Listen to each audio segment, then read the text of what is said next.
Hvis Skive Kommune skal ligesom komme ud af den rolle, som den er kommet i, hvor mange kalder det for udkants Danmark, så skal vi have ændret den måde på, vi organiserer os på.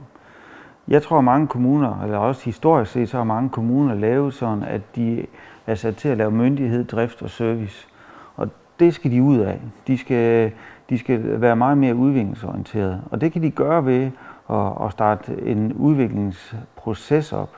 I Skive Kommune der er man sat op i 3 tårne. Man har den tekniske afdeling, man har kultur og fritid, og man har en social afdeling.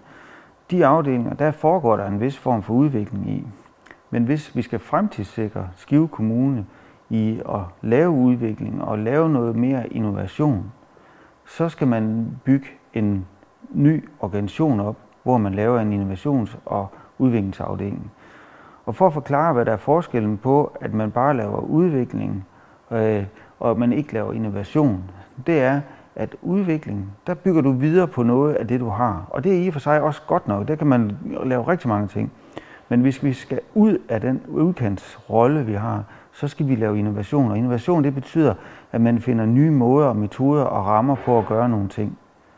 Og det kan man gøre i Skive Kommune ved, at man ovenpå de 3 tårne, man har, lægger en ny bjælke, hvor man laver en udviklings- og innovationsafdeling.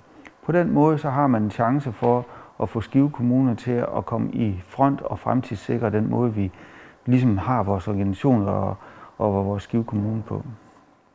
Det der er den store problem, når man sidder i en af de bestående tårne, det er, at udviklingen den er meget specifikt rettet mod det, man går og laver i dag.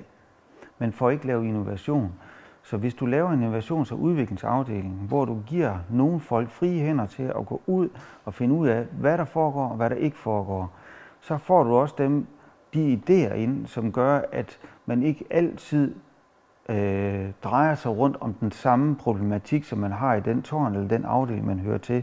Vi skal have nogle frie folk ud, der kan lave fritænkning og lave nogle helt andre løsninger på nogle ting. Og på den måde så gør man det. Men man skal passe på med at lave udvikling nede i den samme afdeling, man sidder i. Fordi det er aldrig der, hvor de helt store idéer de kommer. De kommer fra de frie tanker.